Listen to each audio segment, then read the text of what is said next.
हर प्रेम कहानी उस दिन और खत्म तब कहानी उसी दिन खत्म मिले थे क्योंकि उस दिन के मुकद्दर में लिखा था। Assalamualaikum warahmatullahi wabarakatuh. Marjavan, sebuah film yang menceritakan seorang preman brutal yang menemukan cinta sejatinya. Namun setelah bertemu sang pujaan hati, mereka harus berpisah untuk selama-lamanya. Sang gadis harus mati dan pada akhirnya sang preman pun menyusul mati. Dan tanpa banyak spoiler di awal, yuk langsung ke cerita filmnya.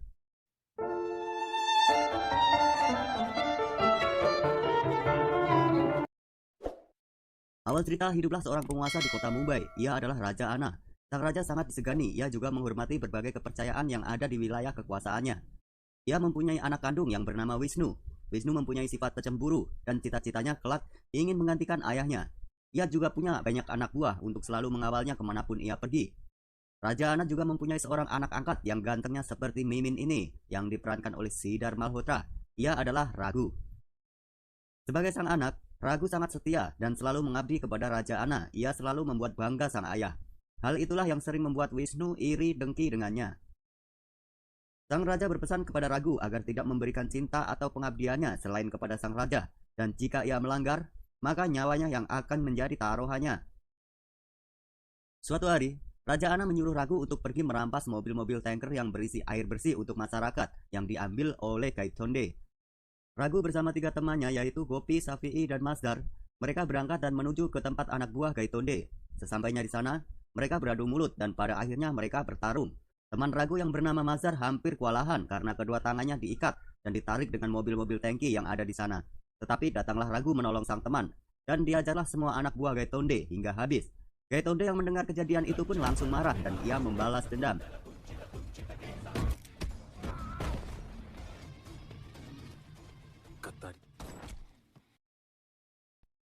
Setelah berhasil menaklukkan anak buah Gaitonde, Raghu dan teman-temannya menghadap sang raja untuk melapor bahwa pekerjaannya sudah selesai dan berhasil. Sang raja pun sangat senang dan bangga kepada Raghu. Ia meminta Raghu agar tetap setia kepadanya karena dia adalah sumber kekuatannya. Percakapan itu tak sengaja didengar oleh Wisnu, anak kandung sang raja. Wisnu menganggap ayahnya telah pilih kasih terhadapnya. Ia lebih sayang dan bangga kepada Raghu daripada dirinya, dan itu membuat Wisnu iri dengki kepada Raghu. Ayahnya pun pergi dan Wisnu memperingati Raghu supaya jangan terlalu mengambil hati ayahnya, karena ia beranggapan ialah orang yang pantas mewarisi tahta sang ayah. Raghu pun hanya diam karena apa yang dipikirkan Wisnu terhadapnya itu tidak benar. Raghu berpikir dan melakukan apa yang harus ia lakukan. Ia mengabdi kepada sang raja karena ia telah dipungut dan dibesarkan oleh Raja Ana. Itu sebuah kewajiban sebagai seorang anak menurut Raghu. Lalu Sin menunjukkan 2 polisi yang mendatangi Raja Ana untuk menangkapnya karena laporan dari Gaitonde karena banyaknya anak buahnya yang mati karena si Raghu. Raja Ana pun tidak keberatan jika memang polisi itu bisa menangkapnya, dan Raja Ana pun memberitahukan kepada polisi itu bahwa semua kebutuhan masyarakat tergantung kepadanya. Lalu polisi itu benar-benar membawa Raja Ana dari lantai atas. Dan benar saja, setiap turun dari lantai ke lantai, polisi itu mendapatkan telepon dengan sedikit ancaman yang perintahnya untuk membebaskan si Raja Ana. Karena takut akan menjadi masalah di kota itu, akhirnya polisi itu pun melepaskan si Raja Ana dengan berat hati. Dan tak lama kemudian datanglah Raghu bersama teman-temannya. Polisi itu semakin mencut saja karena telah melihat singa pelindung Raja Ana yang menewaskan beberapa anak buah Gaitonde. Dan lalu polisi-polisi itu pun pergi. Malam harinya, si Raghu menemui Arzu, yang notabene perempuan itu menyukai Raghu. Raghu pun tidur dan menginap di rumah Arzu. Keesokan harinya, Raghu terbangun karena mendengar suara harmonika yang terdengar merdu, lalu ia keluar untuk melihatnya. Ternyata suara itu berasal dari seorang gadis cantik yang datang dengan menaiki mobil, yang datang untuk memperingatkan tentang adanya festival musik di kota itu. Raghu pun terpana melihat gadis itu. Ketika Raghu terbengong memikirkan gadis itu, sahabatnya Masar memperingatinya supaya dia memilih pilihan hidupnya antara pengabdian kepada sang raja atau cinta. Saat itu juga, terdengar seorang ibu-ibu yang sudah terlihat kelelahan membawa mayat putranya. Ibu-ibu itu membawa mayat putranya dengan menggunakan sebuah gerobak dan gerobak itu pun terlepas dari genggamannya. Saat gerobak itu mau meluncur ke belakang, tiba-tiba Raghu menahannya. Ibu itu berkata bahwa dirinya sudah tidak punya siapa-siapa lagi untuk membantu penguburan putranya. Raghu dan ketiga temannya pun menolong ibu itu, dan diangkatlah mayat putranya oleh Raghu, dan orang sekeliling hanya melihat dan heran si gadis cantik ternyata juga di situ dan melihat ia tampak terkesima oleh Raghu yang notabene tampang seperti preman tetapi ia baik hati mau menolong orang yang kesusahan. Mayat itu pun dibawa ke halaman masjid untuk disolatkan lalu dimakamkan. Selepas itu mereka melepas lelah dengan duduk-duduk di depan luar halaman masjid. Dan si gadis cantik pun menemui dirinya. Mereka berkenalan karena gadis cantik itu tidak bisa bicara atau tunawicara. Ia selalu dibantu oleh temannya jika kesusahan untuk menyampaikan sesuatu. Namanya adalah Zoya. Ia mengajak Raghu untuk belajar bermain musik bersamanya. Dan sebagai tanda kenalan, Zoya memberikan harmonika miliknya kepada Ragu. Zoya pun sebenarnya sedang mencari peserta, yaitu 4 orang untuk mewakili lomba musik di Kashmir. Secara tidak sengaja, Zoya bertemu Payal, yaitu adik si Arzo, teman dekat Ragu. Payal mempunyai suara yang bagus dan Zoya tertarik untuk mengajaknya di perlombaan. Payal pun setuju dengan syarat Zoya meminta izin terlebih dahulu kepada kakaknya, yaitu Arzo. Zoya pun menemui Arzo untuk meminta izin, tetapi Arzo tidak mengizinkan adiknya belajar terlebih dahulu kepada Zoya dengan alasan bahwa profesi seperti itu akan banyak orang yang akan melecehkan adiknya. Zoya pun bersedih karena Arzo tidak mengizinkan adiknya untuk belajar bersamanya. Dan tiba-tiba saja Ragu datang dan berkata bahwa Payal akan belajar denganmu, Zoya, dan Ragu pun akan membantu menyiapkan alat-alatnya untuk kepentingan lomba.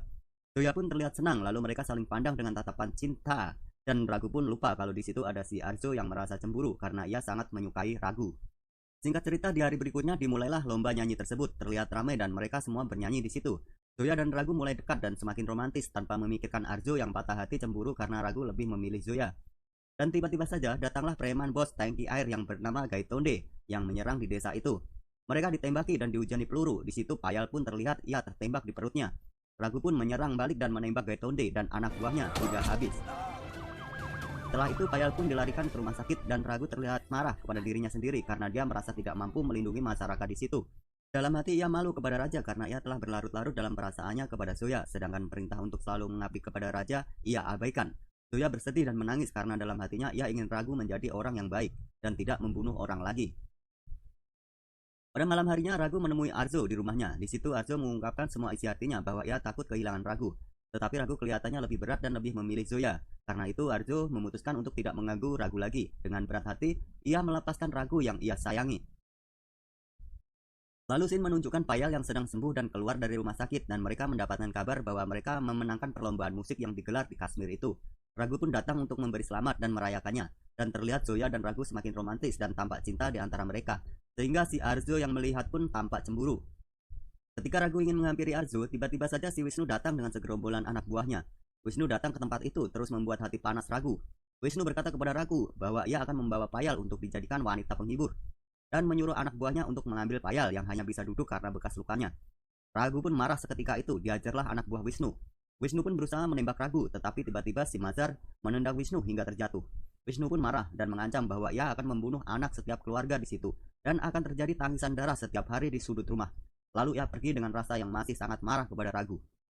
Safi'i, yaitu teman Wisnu, tidak setuju dengan tindakan Ragu yang melawan Wisnu yang notabene adalah anak sang raja hanya demi wanita itu. Ragu pun memukul Safi'i hingga membuat persahabatan mereka hancur. Safi'i pergi meninggalkan Ragu dan mengikuti Wisnu, lalu mereka pulang masing-masing dengan hati cemas karena Wisnu pasti akan datang lagi. Lalu Sin menunjukkan Ragu dan Masar yang sedang duduk di depan halaman masjid. Ragu berkata bahwa ia akan meminta maaf kepada Raja Ana dan memberitahu tentang Zoya, dan ia ingin bebas dari semua pengabdiannya kepada raja. Ragu pun mendatangi Raja Ana. Sesampainya di sana, Raja Ana sedang sembahyang. Karena takut mengganggu sembahyangnya sang raja, Ragu pun menyilen suara dari HP-nya. Sedangkan di sisi lain, Wisnu sedang menculik anak kecil dan Zoya pun tak sengaja mengikutinya. Sampailah mereka di sebuah gudang dan bocah itu disuruh Wisnu untuk menembak anggota keluarganya yang lain sebelumnya sudah diculik terlebih dahulu. Zoya pun kaget mendengar suara tembakan dari Wisnu dan ia pun ketahuan. Zoya lari dan anak buah Wisnu mencoba menangkapnya. Zoya mencoba menghubungi Ragu tapi tak ada balasan karena mungkin Ragu tidak tahu karena HP-nya disilen karena takut mengganggu ayahnya yang sedang sembahyang. Lalu Zoya menghubungi seorang polisi dan melaporkan apa yang telah ia lihat. Polisi itu pun menelepon Raja Ana yang masih sembahyang dan mengatakan bahwa ada seorang gadis bernama Zoya telah melihat anaknya Wisnu membunuh seseorang di gudang. Karena sang raja menerima telepon dan mengakhiri sembahyangnya, Ragu pun membuka teleponnya. Di situ sudah banyak pesan dari Zoya yang menunjukkan keadaannya saat ini. Dan sebelum Ragu mengutarakan maksudnya kepada raja, ia malah dapat perintah dari Raja Ana bahwa ia harus membunuh gadis yang bernama Zoya karena ia telah melihat Wisnu membunuh seseorang. Raja Ana tidak mau Wisnu dipenjarakan, maka dari itu Ragu harus menghilangkan saksi yaitu membunuh Zoya tanpa sang raja tahu bahwa Zoya adalah gadis yang dicintai Ragu. Ragu pun tidak bisa berkata apa-apa di depan Raja Ana, lalu ia pergi menuju Zoya. Ragu menjelaskan kepada Zoya bahwa dirinya disuruh membunuh Zoya karena Zoya telah melihat Wisnu membunuh seseorang dan Raja Ana tidak mau ada saksi mata yang bisa memberatkan Wisnu. Dalam kebingungan, mereka berpelukan. Ragu mengatakan bahwa ia sangat mencintai Zoya. Ragu mengajak pergi kabur dari daerah itu, tetapi belum juga jauh dari tempat itu, mereka dikepung oleh anak buah Wisnu dan dengan kekuatan cinta dan serta kekuatan Godzilla, Ragu mengajar habis anak buah Wisnu.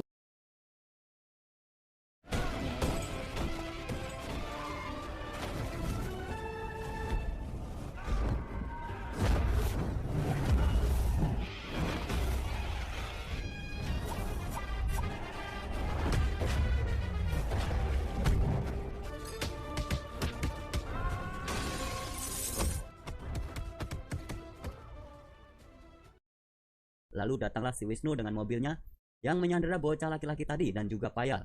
Zoya pun masuk ke dalam mobil itu karena ancaman Wisnu. Sedang Raghu berlari mencoba agar Zoya tidak masuk ke mobil itu. Tapi tiba-tiba mobil anak buah Wisnu satu lagi menabrak Raghu dan Raghu pun terkapar sambil melihat Zoya dibawa pergi. Raghu pun ditangkap, diikat dan dikelilingi anak buah Wisnu. Semuanya tak berdaya oleh Wisnu, termasuk 2 orang teman Raghu yang masih setia kepada Raghu. Wisnu hampir saja menghabisi Raghu, tapi sebelum itu terjadi, ayahnya datang dan menyuruh Wisnu menghentikan itu semua. Raja Ana memberikan pilihan kepada Raghu, yaitu ia harus memilih Zoya atau anak yang ada di situ. Jika memilih Zoya tetap hidup, semua orang di situ akan dimatikan, begitu juga sebaliknya. Raghu pun tidak bisa memilih, ia menyuruh dirinya saja yang dibunuh dan meminta Zoya juga anak-anak dibebaskan. Karena besarnya cinta Zoya kepada Raghu, Zoya tidak tega melihat Raghu disiksa. Karena Zoya meminta Raghu untuk membunuh dirinya saja. Dan pistol pun dipegang oleh Zoya untuk diberikan Raghu, tapi Raghu tidak mau menembak Zoya. Dan pada akhirnya Zoya menekan pelatuk pistol itu sendiri tepat di hadapan Raghu. Zoya pun tertembak, terkapar, dan mati di depan Raghu. Semua orang pun hanya bisa melihat, termasuk Arzo yang ada di situ terlihat terharu karena ketulusan Zoya kepada Raghu.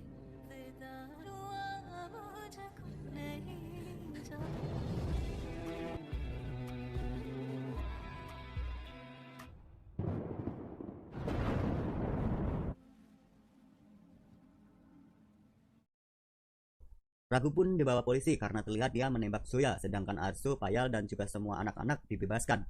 Dan jasad Zoya pun dibawa untuk dimakamkan. Raghu berada di sel tahanan dan masih berlarut dalam kesedihan karena kematian Zoya. Sedang Wisnu ia merasa bebas bisa berbuat sesuka hati di kota. Karena Wisnu masih teringat dan dendam kepada Mazhar yang pernah menendang dadanya dulu, ia pun mendatangi Mazhar yang sedang menjalankan sholat dan menghajar Mazhar tanpa menunggu sholatnya selesai. Mazhar terus mendapatkan pukulan hingga pada akhirnya kakinya dipotong oleh anak buah Wisnu. Tidak sampai di situ, Mazhar juga disuruh melakukan pekerjaan kotor meskipun ia sudah kehilangan kedua kakinya. Sementara itu Raghu duduk termenung dan membayangkan Zoya. Saat itu tiba-tiba datanglah para tahanan lain mengganggunya dan terjadilah adu jotos di situ. Saat Raghu ingin menghabisi para tahanan itu, tiba-tiba sosok bayangan Zoya pun datang dan menenangkan Raghu. Raghu pun tak berdaya dihajar para tahanan yang lain.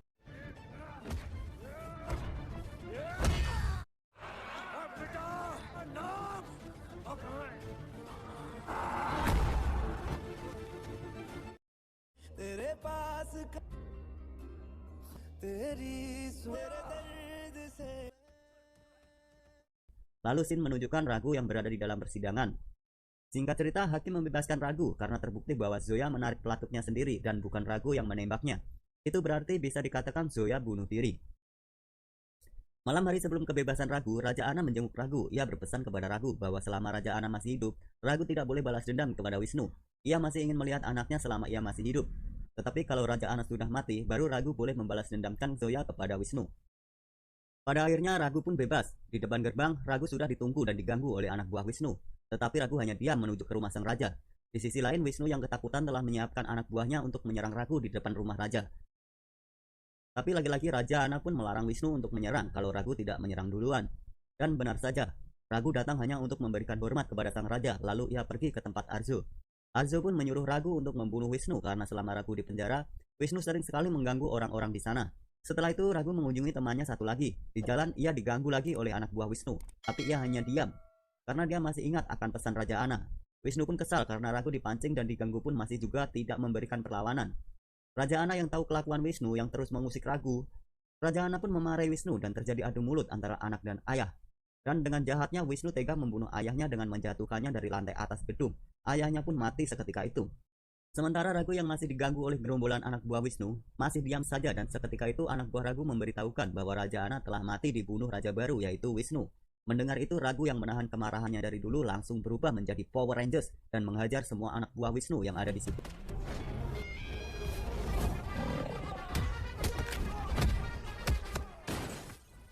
Lalu Raghu menemui temannya dan berjanji akan membunuh Wisnu. Shafi'i pun sudah kembali lagi bergabung yang tadinya membelot ke Wisnu. Arzo pun berkata Wisnu besok akan datang di acara pengesahannya menggantikan sang raja dan semua orang di situ mendukung Raghu termasuk seorang polisi setempat. Ia berkata bahwa polisi akan datang terlambat besok sehingga Raghu bisa leluasa menghajar para gerombolan Wisnu itu. Besok harinya dilakukanlah acara pengesahan itu. Wisnu datang bersama semua anak buahnya. Raghu pun sudah ada di atas patung Rahwana yang akan dipanah oleh Wisnu. Wisnu pun kaget dan mengarahkan semua anak buahnya untuk melawan Raghu. Tetapi dengan kekuatan yang setara dengan Godzilla, Raghu berhasil meluluh lantahkan semua anak buah Wisnu.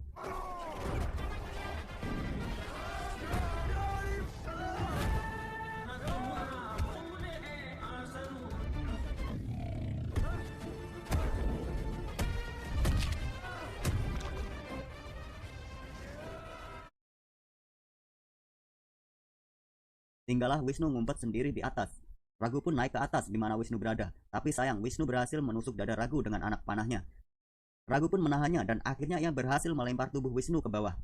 Wisnu terlempar tepat di bawah patung Rahwana. Ragu pun dengan tepat memanahkan panah apinya hingga mengenai patung itu yang menyebabkan patung itu berkobar terbakar dan jatuh mengenai tubuh Wisnu dan mematikannya.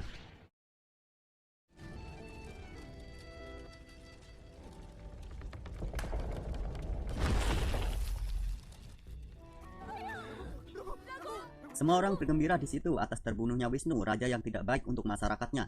Tetapi tak lama kemudian mereka menangis, sadar akan kehilangan Ragu yang tidak kuat menahan sakit karena anak panah yang menancap di dadanya. Bayangan Zoya pun datang untuk menjemput Ragu dan Ragu pun meninggal dan film pun selesai. Terima kasih, jangan lupa like, subscribe, dan komen jika dirasa video ini bisa menghibur teman-teman semuanya. Akhirnya, wassalamualaikum warahmatullahi wabarakatuh. Sampai jumpa lagi.